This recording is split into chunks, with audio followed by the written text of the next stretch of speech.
జై తెలంగాణ. ఈరోజు నిజంగా షాబాద్ లో మీ యొక్క ఉద్యమ స్ఫూర్తిని చూస్తూ ఉంటే చాలా అద్భుతంగా అనిపిస్తుంది. మళ్ళొకసారి తెలంగాణ ఉద్యమం గుర్తొస్తా ఉన్నది. అయితే ఒక్క మాట దయచేసి గుర్తుపెట్టుకోవాలి, బీసీలకు రిజర్వేషన్ సాధించుకొని బీసీలకు రాజ్యాధికారం సాధించుకోవడం అనేది తెలంగాణ సాధించుకున్న దానికన్నా చాలా కష్టమైన పని. కాబట్టి చాలా జటిలంగా, చాలా బలంగా, చాలా స్ట్రాటజీతోని, చాలా ఆలోచనతోని, సంయమనంతోని, ఓపికతోని, అన్నిటికన్నా ఎక్కువ ఐక్యతతోని మనందరం కూడా కలిసి ముందుకెళ్లాల్సినటువంటి అవసరం. రవణ పై కూర్చోవే, ఫోటో వచ్చినట్టు ఏ బాగుంటది. ఏ పిల్లగా నువ్వు అంగితి రెడ్డిగాడు పై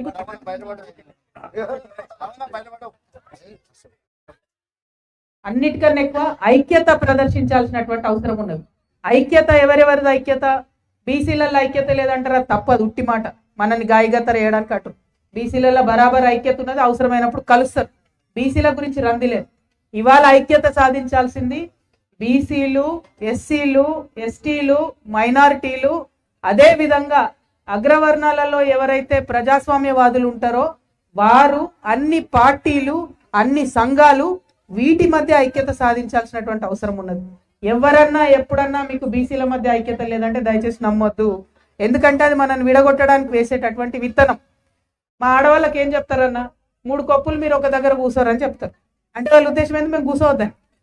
బీసీలకు ఐక్యత లేదంటారు, అంటే వాళ్ళ ఉద్దేశం ఏంది, మీరు కూర్చోవద్దని.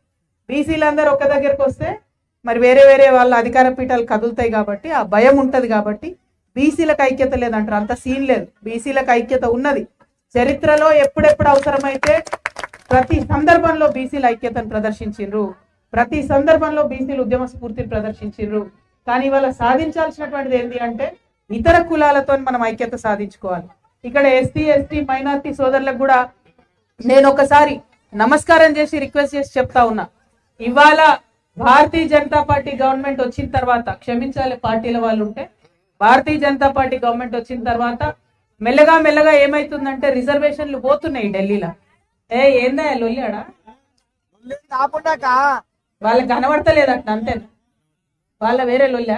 ఓకే, అయితే ఇవాళ పైన రిజర్వేషన్లు పోతున్నాయి మెల్లమెల్లగా, అమ్ముకుంటుండ్రు గవర్నమెంట్ కంపెనీలు, రిజర్వేషన్లు పోతున్నాయి.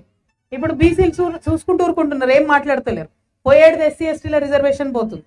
కానీ ఒక్కటి గుర్తుపెట్టుకోవాలి, అసలు ఈ దేశంలో రిజర్వేషన్ పద్ధతే ఓడగొడుతుంటే మనం మాట్లాడకపోతే ఏమవుతుంది? రేపొద్దున మనం అడగచ్చా? మనం అడిగితే మనకి ఇస్తారా? అదొకటి ఆలోచన చేసుకోవాలి. మీకు ఒక మంచి కథ చెప్తా. ఒక పెద్ద ఆయన గిట్లే షాబాద్ మార్కెట్ పోయిండట. పోతాడు, ఒక మంచి చిలుక కనపడ్డదట. ఆ చిలుకను చూసి ఏందా, ఏం చిలుక ఇది అని అంటే, సార్ ఇది మాట్లాడే చిలుక, ఏమనుకుంటున్నావు, 200 రూపాయలు అన్నాడట. అంటే సరే 200 ఇచ్చి మాట్లాడే చిలుకను పట్టుకొని ఇంటి దగ్గర పోయిండు. పోయి ఇంటి ఆవిడకి ఇచ్చిండు. ఇచ్చి ఆయన పాపం స్నానం చేసి వద్దాం, ఫ్రెష్ చేద్దాం అని పోయే లోపల వాళ్ళ ఆవిడ మంచిగా కూర కోసి వండి పెట్టింది. ఆయన బయటకు వచ్చిండు. వచ్చి ఏమైనామ్మా చిలికేది అన్నాడట. ఏం చిలుక అన్నదట. సరే ఇప్పుడు మాట్లాడే చిలుకదే చిన్న, ఏం చేసినావు దాన్ని అని అంటే, అదేందా వండినా కదా మరి అంటే, వండుడు ఎందుకు అట్లా వండినా ఉన్నాడు. ఇగో నీ చిలుక కూడా భలే కథనే ఉన్నదా, నేను అందులోకెళ్ళి పంజరంలోకి వెళ్ళి తీసినప్పుడు మాట్లాడకపోయా, నేను దాన్ని రెక్కలు ఇరిచి కట్టినప్పుడు మాట్లాడకపోయా, నేను దాని గొంతు మీద కత్తి పెట్టి బర్ర కోసినప్పుడు మాట్లాడకపోయా. మరి అది మాట్లాడకపోతే నాకు విషయం ఎట్లా తెలుస్తుంది మాట్లాడే చిలుకని? నువ్వు కూర వండడానికి తెచ్చినావు అనుకో, కూర వండినా. ఇలా బీసీల కథ అట్లే ఉంది. మీరు ఎస్సీ, ఎస్టీల రిజర్వేషన్ పోతున్నప్పుడు మనం బీసీలం కానీ, ఆడబిడ్డలం కానీ, మైనారిటీలం కానీ మాట్లాడతలేం. మాట్లాడకపోతే మనకేం హక్కు ఉంటుంది రేపు అడగడానికి? దయచేసి ఆలోచన చేయాలి. ఇది నేను చెప్పేది, ఈ మన బీసీల రిజర్వేషన్ సాధన అన్నది ఇక్కడ అయ్యేది కాదు, రాష్ట్రంలో అయ్యేది కాదు. ఇప్పుడు 42% ఏదో రాష్ట్రంలో అవుతుందని చెప్తున్నారు, కానీ కావాల్సింది ఢిల్లీలో యుద్ధం జరగాల్సింది ఢిల్లీ మీద. ఢిల్లీ మీద యుద్ధం జరిగినప్పుడే బీసీలకు రిజర్వేషన్ వస్తుంది. ఆడ బీజేపీ ఉండని, కాంగ్రెస్ ఉండని, ఏదైనా పార్టీ ఉండని, కానీ నిర్ణయం జరగాల్సింది ఢిల్లీలో. మిమ్మల్ని నేను కోరేది ఒకటే, ఒకరికి అన్యాయం జరుగుతుంటే చూసుకుంటూ కూర్చున్నాం అనుకోండి, మనకు అన్యాయం జరుగుతుందని అడిగే హక్కు మనకు ఉండదు ఈ సమాజంలో. ఆ మాట్లాడినా కూడా ఒప్పరు. కాబట్టి ఇప్పుడు అన్నిటికన్నా ఎక్కువ దయచేసి మనందరం ఐక్యత సాధించుకోవాల్సినటువంటి అవసరం ఉంది. ఐక్య ఉద్యమాలు నిర్మించాల్సినటువంటి అవసరం ఉంది. నిజంగా షాబాద్ వాళ్ళందరూ కూడా నేను శిరస్సు వంచి నమస్కరిస్తున్నా. ఎందుకంటే ఇంత ఐక్యత నేను ఎక్కడ చూడలే. మేము ప్రతి జిల్లాలో రౌండ్ టేబుల్ మీటింగ్ పెట్టినాం. మేము మీటింగ్ పెట్టి పిలిస్తే అందరు వచ్చి మాట్లాడినారు. కానీ వాళ్ళంతటా వాళ్ళు ఇట్లా మీటింగ్లు పెట్టుకొని మమ్మల్ని అయితే ఎక్కడికి పిలవాలి. నేను ఫస్ట్ మీటింగ్కి వస్తున్నా, కాబట్టి ఐఎమ్ వెరీ వెరీ హ్యాపీ. ఇంకొకటి పెద్దలు ఆర్ కృష్ణన్న గారి నేపథ్యంలో ఒకటి, అట్లానే మన చిరంజీవులు గారు విశారదన్ గారి నేపథ్యంలో ఇంకొకటి జేఏసీలు నడుస్తున్నాయి. చాలా మంచి పరిణామం. ఎన్ని జేఏసీలు ఉన్నా, ఎన్ని కొత్త సంఘాలు వచ్చినా దయచేసి అన్నిటికీ అందరం మద్దతు ఇవ్వాలి. తెలంగాణ ఉద్యమంలో మనం వందలాది వేలాది సంఘాలు పెట్టినాం కాబట్టి ఇలా తెలంగాణ వచ్చి, బీసీ ఉద్యమంలో కూడా అంతే. ఎవరు ముంగటికి వచ్చి పనిచేస్తామన్నా మనం వెనక్కి పోమని చెప్పడానికి లేదు. ఎవరు కొత్త సంఘం పెట్టని స్వాగతించాలి, ముందుకు రమ్మనాలి. ఎందుకంటే అల్టిమేట్ గా ప్రెజర్ పెరగాలి. అయితే ఇక్కడ ఒక చిన్న రాజకీయం మాత్రం ఉన్నది, దయచేసి అది ఆలోచన చేయాలి. మొన్న ఏం చేసినాం మేము, యాక్చువల్గా తెలంగాణ జాగృతి నుండి జనవరి 6వ తారీఖు నాడు 2024లో మేము ఒక వినతి పత్రం ఇచ్చినాం, అసెంబ్లీలో పూలే గారి బొమ్మ పెట్టాలి అని. ఎందుకు అడిగినాం అసెంబ్లీలో పూలే బొమ్మ? మేము తెలంగాణ జాగృతి నుండి అసెంబ్లీలో అంబేద్కర్ విగ్రహం పెట్టడానికి 15 ఏళ్ల కింద నేనే దీక్ష చేసి ఉమ్మడి ఆంధ్రప్రదేశ్లో అసెంబ్లీలో అంబేద్కర్ బొమ్మ పెట్టించుకోగలిగినాం. అప్పుడు ఆ స్ఫూర్తితోనే అసెంబ్లీలో పూలే బొమ్మ ఉండాలి. మీరు కామారెడ్డి డిక్లరేషన్లో బీసీలకు రిజర్వేషన్ ఇస్తా అన్నారు కదా, అంత పెద్ద నిర్ణయం ఇచ్చి మీరు బీసీలకు అధికారంలో భాగస్వామ్యం ఇస్తున్నారంటే మరి అసెంబ్లీలో పూలే బొమ్మ ఎందుకు పెట్టారు? పెట్టండి అని మనం ఫస్ట్ అడిగాం. దానికి వాళ్ళు లాస్ట్కి 1 సంవత్సరం డిలే చేసి ఇప్పుడు ట్యాంక్ బండ్ మీద పెడతాం, అసెంబ్లీలో పెట్టామని ట్యాంక్ బండ్ మీద పూలే గారి విగ్రహం పెడుతుంది. సరే మంచిదే, హైదరాబాద్ నగరం నడిపోటున ట్యాంక్ బండ్ మీద పూలే గారి విగ్రహం వస్తుంది. ఆ తర్వాత రెండోది ఏం అడిగినాం, అమ్మ సావిత్రిబాయి గారి జన్మదినాన్ని మీరు అఫీషియల్గా చేయండి, మహిళా దినోత్సవంగా చేయండి, మహిళా టీచర్స్ దినోత్సవంగా అని చెప్పి ఆ రోజు వేలాది మందితో ట్యాంక్ బండ్లో దీక్ష చేస్తామంటే, రేపు దీక్ష అంటే ఇవాళ ముందు రోజే ఆగమాగం ప్రకటించేసారు సావిత్రిబాయి పూలేది. ఇప్పుడు ప్రతి జనవరి 3వ తారీఖు నాడు అఫీషియల్గా మహిళా ఉపాధ్యాయ దినోత్సవంగా చేస్తామని చెప్పి ప్రభుత్వం. అంటే మీరు ఆలోచన చేయాలి బీసీ బిడ్డలారా, మనం అడగలేదు ఇన్ని రోజులు, అడిగితే కదులుతున్నారు. మనం మెల్లగా అడిగితే మెల్లగా కదులుతారు, గట్టిగా అడిగితే తొందరగా కదులుతారు. కాబట్టి గట్టిగా అడగాలంటే బలం ఉండాలి. మీరందరూ రైతులు, మీరందరూ ఊర్లలో వ్యవసాయం పనులకు దగ్గర ఉండేటోళ్ళు. మనం తాడు వేంతాం తాడు వేంతాం, ఒక చిన్న గరకతోనైతుంది ఆ తాడు, అనేక గరకలు కలిపి పెడితే ఒక తాడు అవుతుంది. ఆ తాడు చాలా బలంగా ఉంటుంది, దాంతో మనం ఏమైనా చేయొచ్చు. నా రిక్వెస్ట్ మీ అందరితో ఏంటంటే, వీడు చిన్నోడు వాడు పెద్దోడు, వీడి కులం వాడు ఆ కులం, ఈమె ఆడమనే కదా ఈమెతో ఏమవుతుంది ఆయనతో ఏమవుతుంది, ఇట్లా దయచేసి ఆలోచన చేయకండి. అందరినీ కలుపుకోండి, అందరినీ బలవంతంగా రప్పించి ఉద్యమాలు చేసినప్పుడు మాత్రమే ఇది సాధ్యమైంది. ఇక మూడో విషయం, మొన్న ఏం చేసినాము, ఏదైతే 2 బిల్లులు పెడతామని ప్రభుత్వం మొదలు ఫస్ట్ ఏమన్నారు, ఓన్లీ కామారెడ్డి డిక్లరేషన్ అంటే మేము అన్ని జిల్లాలలో రౌండ్ టేబుల్ కాన్ఫరెన్స్ పెట్టిన తర్వాత ఒక డిమాండ్ పెట్టినాం ప్రభుత్వం దగ్గర, మీరు ఒక్క బిల్లు పెడితే ఫెయిల్ అవుతుంది, ఇది 3 బిల్లులు పెట్టాలని అడిగింది. ఒకటి విద్య కోసం పెట్టాలి, ఒకటి ఉద్యోగాల కోసం పెట్టాలి, ఒకటి రాజకీయం కోసం పెట్టాలి, 3 బిల్లులు పెట్టాలని అడిగింది. లాస్ట్కి ప్రభుత్వం కూడా చర్చలు చేసి 2 బిల్లులు పెట్టింది, ఒకటి రాజకీయం కోసం, ఒకటి విద్యా ఉద్యోగం కోసం. అయితే ఇక్కడ ఉన్న మేధావులు బీసీ బిడ్డలు ఆలోచించాలి, మనం రాజకీయ పరమైన బిల్లు గురించే మాట్లాడుతున్నాం, విద్యా ఉద్యోగం అక్కడనే ఉన్నది, దాని గురించి అసలు పట్టించుకుంటలేము. దాని గురించి కూడా విద్యార్థి నాయకులతో ఖచ్చితంగా మనం ఉద్యమాలు చేయించాలి, కొత్త సంఘాలు పెట్టించాలి. ఎట్లయితే తెలంగాణ ఉద్యమంలో 2001 నుంచి 9 లోపల కొత్త సంఘాలు పెట్టినాం, ఇప్పుడు అట్లా జరగాలి బీసీ సంఘాలల్లో. అట్లా జరిగితేనే ఉద్యమం అన్నది బలపడే ఆస్కారం ఉంటుంది. సరే పెట్టినాక ఏం చేసిరు, ఈ బిల్లులు పాస్ అయ్యి ప్రెసిడెంట్ దగ్గరికి పోయినాయి.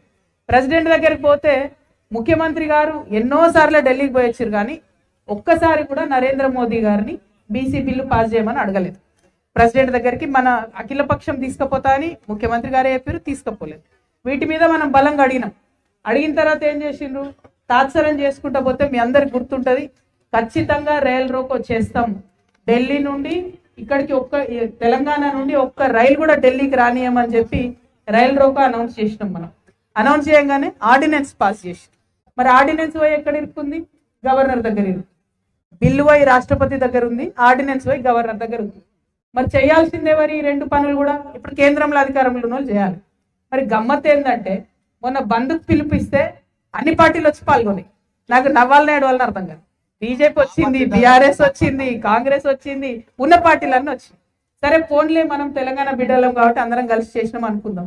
కానీ దాంతో ఏమైంది, ఎవరి మీద కొట్లాడాలి మనం, ఇప్పుడు ఎవరి మీద ఉద్యమం చేయాలి? ఆనాడు తెలంగాణ ఉద్యమంలో ఏం చేసినాం, పోయి మనం మంత్రులు ఇల్లు ముట్టడించేది ఉమ్మడి ఆంధ్రప్రదేశ్లో. మన సూళ్ళే తెలంగాణలో ఆంధ్రలోని అధికారం ఉండే ఎవరు ఉంటే వాళ్ళ మీద కొట్లాడినాం, మంత్రులు ఇల్లు ముట్టడించినాం, ఎంపీలు ఇల్లు ముట్టడించినాం, రైలు రోకోలు చేసినాం, అన్ని చేస్తేనే వచ్చింది. సో నా రిక్వెస్ట్ మీ అందరితో ఏంటంటే, ఇవాళ పెద్ద మనుషులు ఆర్ కృష్ణయ్య గారైనా చిరంజీవులు గారైనా వాళ్ళు రకరకాల కార్యక్రమాలు తీసుకుంటా ఉన్నారు. ఆ కార్యక్రమంలో మనందరం కూడా పాల్గొంటున్నాం. తెలంగాణ జాగృతి కూడా జేఏసీలు ఏ పిలిపించినా కూడా పాల్గొంటా ఉన్నాం. అట్లనే ఫ్యూచర్లో కూడా చేద్దాం. మీ అందరితో రిక్వెస్ట్ మాత్రం ఒకటే, పట్టు వదలొద్దు. నేనైతే పట్టు వదిలేదని కాదు, నేను బతుకమ్మ ఎత్తితే దించను, బోనం ఎత్తితే దించను, అట్లనే బీసీ బిల్ ఎత్తుకున్న దించేదే లేదు. బీసీ బిల్ వచ్చేంత నా శక్తి ఎంత ఉంటే అంత, నాతోని ఎంత అయితే అంత బీసీ బిల్ కోసం ఖచ్చితంగా కొట్లాడతాను. అలా వేరే ఆలోచన లేదు. కాకపోతే ఇంత దూరం వచ్చిన మా షాబాద్ అన్నదమ్ముల్ని కలిసిన కాబట్టి మీ అందరినీ నేను రిక్వెస్ట్ చేసేది ఏంటంటే, మరి మనం ఉద్యమం చేయడానికి ఢిల్లీకి పోయినప్పుడు ఖచ్చితంగా మీరు అందరు బండెక్కి రావాలి. లేదు అన్న మరి బండి లేదు గిండి లేదు, అసలు ఢిల్లీకి ఒక రైలు కూడా పోనీయద్దంటే అందరు రైలు పట్టాల మీద కూర్చోవాలి. మరి కలిసి ఉద్యమాలు ఆ స్థాయిలో చేస్తేనే మనం విజయం సాధించే ఆస్కారం. ఇవన్నీ ఒక ఎత్తు అయితే, ఇక చివరి మాట మనందరం ఆలోచించాల్సిన మాట, అసలు కాంగ్రెస్ పార్టీ 42% అని ఎందుకు అయ్యబెట్టింది? ఇప్పటి వరకు ఆ ప్రశ్నకు జవాబు లేదు. మేము ఉన్నది ఎంత? 42 కాదు కదా, బీసీలు ఉన్నది 42 కాదు కదా, 42 కన్నా ఎక్కువనే కదా. అసలు 42 అనే ఫార్ములా ఎట్లా వచ్చిందంటే ఇప్పటి వరకు జవాబు చెప్తలేరు. పోంతి మనందరం కూడా ఏమనుకున్నాం, ఏదో ఒకటి అసలు ఒక అడుగైతే వాడంతి 42 ఒప్పుకుందామని ఒప్పుకున్నాం. ఇప్పుడు నేనేమంటా అంటే, మీరు ఇందాక ఒక మాట అన్నారు, ఎక్కడ వేరే కులాల వాళ్ళు ఎవరు నిలబడ్డా వాళ్ళని ఓడిస్తాం, దానికోసం బీసీలు అందరం కూడా మనం నామినేషన్లు వేద్దామన్నారు. మంచి ఆలోచన. కాకపోతే ఒక ఆడబిడ్డగా, ఒక ఇన్ని రోజులు ప్రజా ఉద్యమాలు చూసిన వ్యక్తిగా, ఒకరిని ఓడిస్తామని చెప్పి మనం ఎప్పుడు పోటీ చేయదు, మనం గెలవాలని పోటీ చేయాలి. ఆ ఐక్యత సాధించుకుంటే ఏమవుతుందంటే, ఇప్పుడు ఒక్కరినే బీసీ నిలబెట్టాలి మనం, మళ్ళీ 10 మంది బీసీలకు నామినేషన్ వేయదు, అవతలడు ఆటోమేటిక్ గెలుస్తుంది. సో అది చేయండి, మనం గెలవాలి. మనం ఎవరు నిలబడితే, ఇప్పుడు రవి అన్న నిలబడితే రవి అన్న, ఈ అన్న నిలబడితే అన్న అంతే, ఒక్కరే ఉండాలి మన సైడ్. మనం గెలవాలని యుద్ధం చేస్తే డెఫినెట్గా గెలుస్తాం. అవతలోడు ఓడిపోవాలని ఉద్యమం చేస్తే అది జర లేట్గా గెలుస్తాం. కాబట్టి మీ ఆలోచన విధానం చాలా బాగుంది. ఎందుకంటే ప్రజాస్వామ్య పద్ధతిలో ఖచ్చితంగా బ్యాలెటే రిజల్ట్, వేరే ఏం లేదు. కానీ మనం ఐక్యంగా ఒక క్యాండిడేట్ నిలబెడితే చాలా బలంగా పనిచేస్తాం. షాబాద్ నుండి నేనైతే ఇవాళ చాలా స్ఫూర్తివంతంగా వెనక్కి వెళ్తున్నాను. చాలా బాగుంది. ఈ స్ఫూర్తి ఇలాగే కొనసాగాలని చెప్పి మనస్ఫూర్తిగా కోరుకుంటూ, మా షాబాద్లో ఉన్నటువంటి మా తెలంగాణ జాగృతి నాయకులందరూ కూడా సహకారం అందిస్తారని కూడా నేను తెలియజేస్తా ఉన్నా. ఇక రెండో విషయం ఏంటంటే, మా తెలంగాణ జాగృతి ఇంకా పార్టీ కాలేదన్న, మీరందరూ కూడా పార్టీ అయిపోయిందని ఫిక్స్ అయిపోయినట్టున్నారు మైండ్లో, కానీ ఇంకా పార్టీ కాలేదు. అయితే నేను బీసీల పక్షాన ఇప్పుడు ఎప్పుడైనా ఉన్నా అన్న.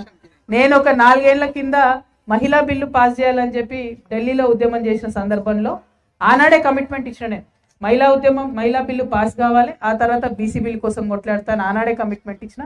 ఆనాడు నేను బీఆర్ఎస్ పార్టీలో ఉన్నా, బీఆర్ఎస్ పార్టీలో ఎమ్మెల్సీగా ఉన్నా, అప్పుడు ఇచ్చిన కమిట్మెంట్. ఇప్పుడు నన్ను బీఆర్ఎస్ పార్టీ సస్పెండ్ చేసిన తర్వాత కూడా నా కమిట్మెంట్లో మార్పు లేదు. ఎందుకంటే తెలంగాణ సమాజానికి కావాల్సింది ఏంటంటే, ఖచ్చితంగా బీసీలకు రాజ్యాధికారం రావాలంటే ఇది మొదటి అడుగు అంతే. ఏది లోకల్ బాడీ ఎలక్షన్స్ అక్కడితో ఆగొద్దు. నా అంతిమ లక్ష్యం అయితే చట్టసభల్లో బీసీలు ఉండాలి, సీఎంలుగా బీసీలు ఉండాలి, మంత్రివర్గంలో బీసీలు ఉండాలి, కేంద్ర మంత్రివర్గంలో బీసీలు ఉండాలి. అది కూడా ఏదో మంచి సీఎం ఉన్నప్పుడు ఇచ్చుడు కాదు, హక్కుగా రావాలి. ఆ హక్కు కోసం దయచేసి కొట్లాడదాం. సరిగా రాజ్యాంగం, దానికి సంబంధించి అనేక అంశాలు ఉన్నాయి, అవన్నీ పక్కకు పెడితే తెలంగాణ ఉద్యమం మనకు నేర్పింది ఒకటే, మొండి పట్టు పట్టాలి, గట్టి పట్టు పట్టాలి. ఇంతకు మించి ఇంకొక ఆలోచన లేదు. ఆ మొండి పట్టు పట్టడంలో మీ చెల్లెగా, మీ సోదరిగా, మీ అడుగులో అడుగునే నడుస్తా అని చెప్పి మీకు అందరికీ తెలియజేస్తూ, మళ్ళీ ఒకసారి ఇంత ప్రేమతోని షాబాద్ పిలిచినందుకు మనస్ఫూర్తిగా ధన్యవాదాలు. మా ముస్తఫా చాలా మంచి కార్యకర్త, ఇక్కడ లోకలే, చాలా చాలా గొప్ప కార్యకర్త. మరి ఆయనకు మీ మద్దతు ఉండాలి, తన మద్దతు మీకు కూడా ఉంటుందని తెలియజేస్తూ, జై తెలంగాణ, జై తెలంగాణ, జై బీసీ, జై పూలే.